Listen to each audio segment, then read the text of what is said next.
Bonjour les amis, j'espère que vous allez très bien et bienvenue sur ma chaîne YouTube. Depuis un certain temps, je fais des analyses sur mes comportements financiers. Et au bout du compte, en fait, je me suis rendu compte que j'avais quelques habitudes, en fait, qui étaient vraiment néfastes. Au départ, je ne savais vraiment pas comment m'en sortir avec cela et je ne savais pas comment changer sur tout cela. Mais au bout du compte, je me suis rendu compte que c'était vraiment un poison pour moi, en fait. Si je continue dans cette lancée-là, certainement, il n'y a aucune chance pour moi d'un jour espérer être riche, en fait, quand on parle même de richesse. Il est bien vrai, je ne vais pas vous parler dans cette vidéo de comment devenir riche parce que je ne le suis pas. Mais je vous dis des choses que je pense que, des habitudes que je pense que si vous avez ces habitudes-là comme moi, j'en avais, je suis sûre que vous n'allez certainement jamais devenir riche, en fait. Ce sont des habitudes qui vont vous maintenir, en fait, quasiment dans une pauvreté perpétuelle. Vous allez juste, si vous travaillez, vous allez juste travailler pour survivre tout simplement, mais vous n'allez pas aller au-delà de cela. J'ai pris beaucoup de temps pour m'analyser moi-même et me rendre compte de toutes ces choses-là. Et juste pour vous dire, sincèrement, j'ai aussi questionné pas mal de gens aux alentours de moi et je me suis rendu compte, effectivement, ce sont des analyses, ce sont des habitudes en fait qui sont assez répandues et qu'il y a plein de gens qui ont ça. Et pour la bonne nouvelle, en fait, le dénominateur commun de nous tous, c'est qu'on n'était pas des gens riches, effectivement. Mais moi, je pense vraiment que ce sont des habitudes que si vous avez, vous deviez absolument, comme moi, essayer vraiment de les changer. Donc ici, j'ai fait une liste. En fait, en réalité, c'est beaucoup. J'en ai noté jusqu'à 20. Mais dans cette vidéo, je vais vous présenter les 5 les plus importants que je trouve qu'il faut vraiment prêter attention à cela.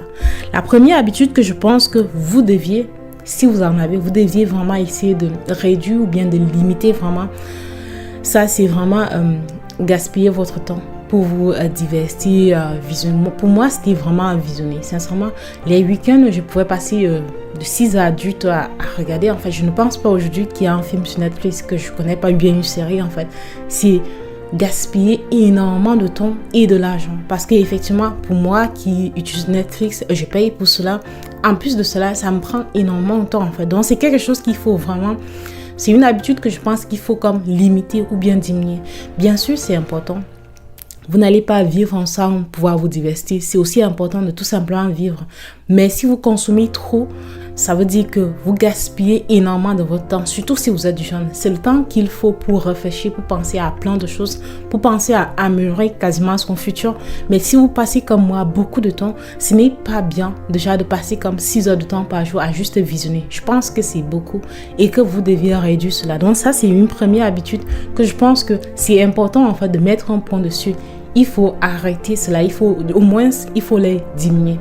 La deuxième chose qui est aussi très répandue, je ne sais pas si c'est un phénomène qui touche juste les jeunes ou bien les personnes âgées aussi, mais c'est de penser en fait que la vie en fait c'est la chance et que vous pouvez juste comme ça jouer au loto et puis un jour vous allez gagner $1 million et puis vous allez subitement devenir riche. Ça c'est vraiment pas bien. Et puis, je vous dis la vérité, quand je fréquentais encore, on avait fait une étude, enfin, on avait fait la probabilité sur ces choses-là. Comment est-ce que ça peut... La probabilité que tu puisses gagner, en fait. Et sincèrement, c'était vraiment minime. Mais après cela, ça ne m'a pas empêché, bien plus tard que j'avais fini les écoles dessus, d'essayer aussi. Donc, j'ai eu à jouer aussi au loto et puis jouer au jeu du hasard, toutes ces choses-là. C'est vraiment des choses juste pour gaspiller de l'argent. Il n'y a aucunement possible pour vous de devenir riche en passant par ce chemin-là. Effectivement, il y a toujours des gens qui vont vous dire, mais il y a des gens en fait qui gagnent, il y a vraiment des gens qui gagnent. Mais croyez-moi que si vous prenez ce chemin-là de jouer au loto, de vous baser sur les jeux du hasard pour devenir riche, vous n'allez jamais devenir riche. Le peu d'argent que vous allez plutôt investir, vous deviez investir, vous allez plutôt utiliser ça pour des choses en fait qui ne vont jamais vous rapporter. Donc ça, c'est la deuxième chose qu'il faut vraiment arrêter. C'est vraiment très important. La troisième chose, c'est une habitude aussi que... je sais pas comment expliquer ça. Ça m'est tellement déjà arrivé qu'à un moment donné que je me pose toujours des bonnes questions avant d'acheter des choses. C'est quand vous vous mettez en fait à gaspiller de l'argent sur des choses que vous voulez mais que vous n'avez pas besoin. Je vous explique, parfois quand vous partez au supermarché et tout, vous allez voir des choses que vous voulez avoir. Mais ça ne voudrait pas dire que vous avez besoin de ça. Et les gens, en fait, qui font du marketing, ils sont très bons pour cela. Donc, ils vont vous expliquer comment c'est vraiment bien et tout ça. Mais vous n'avez pas besoin de ça. Ils vont tellement vous convaincre, en fait. Parce que c'est une habitude, en fait, ça arrive vraiment aux gens qui sont, comment dire, pauvres. Et c'est pour ça qu'on exploite aussi autant des pauvres, en fait. Parce qu'en réalité, c'est quoi? La plupart du temps, les gens qui sont riches, ils prennent leur argent de la poche des pauvres, en fait. Parce que nous, on est tellement facilement manipulés et tout. Il ne faut pas acheter des choses que vous n'avez pas besoin, même si vous le voulez. Moi, j'ai décidé de faire, au final, c'est quand je vais acheter quelque chose, je me pose la question, est-ce que j'ai vraiment besoin de ça? Une fois, souvent, ce n'est pas suffisant. Je me pose ça une deuxième fois, est-ce que j'ai vraiment besoin de ça? La plupart du temps, quand je me pose ça jusqu'à 2 fois, cela voudrait dire que je n'ai pas besoin de ça. Et au final, je ne vais pas l'acheter. Et je me suis rendu compte aussi que parfois, tu achètes des choses que tu veux acheter sur le moment, mais au final, tu ne les utilises même pas. Ce qui fait que c'est un gaspillage d'argent énorme. Donc, c'est vraiment important de savoir, ok, je veux telle chose, mais je n'ai pas besoin de ça actuellement. Est-ce que tu as vraiment besoin de cette voiture-là que tu veux avoir actuellement? Est-ce que tu as vraiment besoin? Est-ce que c'est vraiment nécessaire, en fait? Ce sont des questions qu'il faut vraiment se poser avant de se mettre à gaspiller énormément d'argent. Est-ce que tu as besoin de ce vêtement-là que tu veux absolument l'avoir et que c'est coûteux? Est-ce que tu as besoin de ce sac-là qui est de marque, je sais pas, Chanel ou Gucci, je sais pas trop quoi. Mais est-ce que tu en as vraiment besoin? Ce sont des questions, en fait, qui te fait poser les questions. Est-ce que j'ai vraiment besoin de ça? Quand tu te poses cette question-là 1, 2, 3 fois, sincèrement, à un moment donné, tu t'en rends compte et effectivement, tu n'en as pas besoin, en fait. C'est quelque chose que moi, j'ai commencé à faire. Donc, quand on me propose des choses, surtout quand je vois des choses et que j'ai envie d'acheter, sincèrement, je me pose toujours cette question. Est-ce qu'en réalité, j'ai vraiment besoin de cette chose-ci? Et quand la réponse est non, je laisse tomber, sincèrement.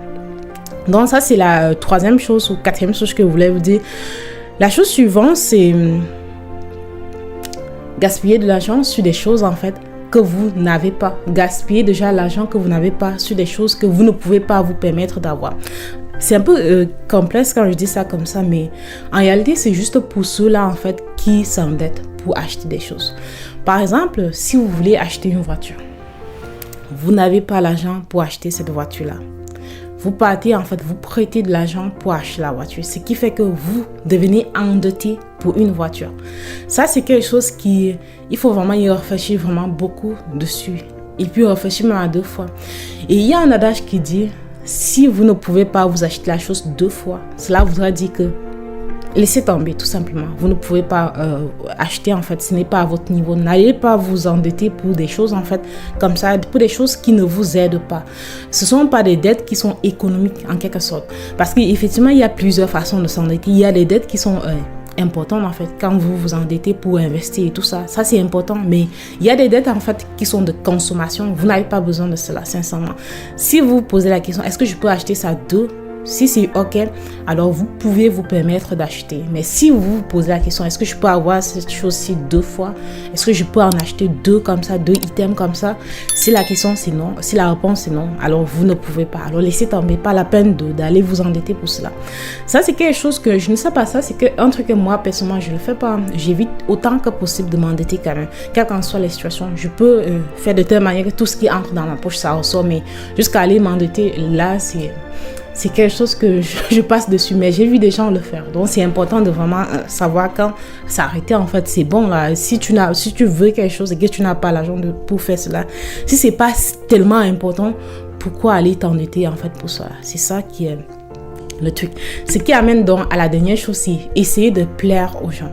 Essayer de faire des choses pour plaire. C'est quelque chose que je ne sais pas comment l'expliquer, mais moi, personnellement, c'est pas quelque chose que ça me concerne. Je fais rien en réalité pour plaire à quelqu'un. C'est peut-être plus pour me plaire à moi que je fais des trucs, mais que j'essaie d'acheter des trucs ou bien de faire des choses juste pour que les gens puissent me voir d'une certaine façon. Je ne fais pas les trucs comme ça, sincèrement. Et je trouve que c'est une mauvaise habitude. Ça ne sert à rien de paraître comme quelqu'un de riche quand vous êtes pauvre. Je ne sais pas pour quel intérêt, pour quelle utilité est-ce que quelqu'un voudrait faire cela. Mais c'est quelque chose qui est vraiment détrimental. C'est quelque chose qui ne va jamais vous permettre, en fait, d'atteindre un certain niveau de richesse. Déjà que même ceux-là qui sont riches parfois se font pauvres, en fait, parce qu'ils veulent utiliser d'argent pour faire plein d'autres affaires. Mais toi qui es pauvre, en fait, tu essaies de paraître riche. Pourquoi faire? Ce n'est vraiment pas important. Et ça vient souvent quand on a grandi étant pauvre. Quand on grandit étant pauvre et puis à un moment donné, on a un peu d'argent, on veut comme remplir ce trou, ce gap qui est en nous en fait, parce que on veut expérimenter ce côté-là d'être riche. Mais ce n'est certainement pas la bonne chose à faire. Et il y a une chose qui est bonne, c'est que les gens disent souvent, c'est qu'il faut pas suivre les conseils de quelqu'un qui est pauvre. En quelque sorte, si vous voyez quelqu'un qui va vous donner des conseils sur comment devenir riche et tout, et que la personne même n'est pas riche, sincèrement, je pense pas que c'est si utile que ça, les conseils qu'ils vont vous donner. Bien sûr, il peut y avoir des cas exceptionnels, il peut y avoir effectivement, il y a des circonstances, à chaque chose qu'on dit, il y a des cas qui s'appliquent, il y a des circonstances, mais que vous suivez directement le chemin que la personne vous donne, sincèrement, ça, c'est un non, en fait, ça va pas marcher du tout. Parce que, de toutes les façons, si la personne avec ce chemin-là, ça connaissait ce chemin-là qui mène à la richesse, en fait, la personne devrait suivre ce chemin-là. Donc, que la personne vient vous transmettre son chemin à lui, sincèrement, ça va pas marcher. Et puis il faut toujours s'entourer des gens en fait qui partagent les mêmes ambitions que vous. Ça c'est quelque chose de très important. Parfois les gens vont vous dire c'est quoi l'adage encore, c'est mieux vaut être seul que d'être mal accompagné. Très souvent, on voit ça plus côté juste, je sais pas moi, avoir des bons amis et tout en termes de personnalité, mais c'est aussi en termes de valeur, c'est aussi en termes d'ambition. Si vous êtes quelqu'un de très ambitieux et que vous êtes entouré des personnes qui ne sont pas aussi ambitieux que vous, vous aurez des problèmes. Vous n'allez pas pouvoir atteindre votre ambition. Vous n'allez pas pouvoir parce qu'ils vont vous tirer vers le bas. Ça, c'est très important. Mieux vaut être seul quand vous poursuivez votre rêve, votre chemin, que d'être entouré des gens en fait qui ne partagent pas votre ambition. Même quand on parle de richesse, il y a plusieurs niveaux de richesse. Il y a des gens avec juste un peu que vous avez aujourd'hui, c'est ok pour eux, ils sont à l'aise et tout, mais vous vous rendez compte que vous avez ça, mais vous n'êtes pas ok avec ça. Et si vous marchez avec des gens qui sont ok avec ce que vous voulez, avec ce que vous allez vous rendre compte que vous n'allez pas aller assez loin et vous allez vous retrouver en fait dans un cycle qui va pas vous rendre épanoui en toutes circonstances. Donc ça c'est important de se rendre compte que son entourage est important. Les personnes avec qui vous marchez, c'est important aussi. Au pire des cas, si vous ne trouvez pas dans votre entourage des personnes qui ont des mêmes ambitions que vous pouvez en fait marcher seul en fait. Ça ne tue personne d'être seul en fait. Mieux vaut être seul qu'effectivement être mal accompagné. Donc c'est tout pour la vidéo. Donc j'ai partagé avec vous quelques habitudes que je pense que il faut vraiment essayer vraiment de les diminuer ou bien tout simplement de les radier, parce que je pense que ce sont des habitudes qui vont tuer votre processus en fait pour obtenir cette richesse que plein de gens cherchent et que tout le monde cherche d'ailleurs. C'est important. Et pour terminer, comme je le dis tout le temps, il y a un aspect que je pense, moi qui suis croyante, que je pense qu'il y a un aspect divin en fait.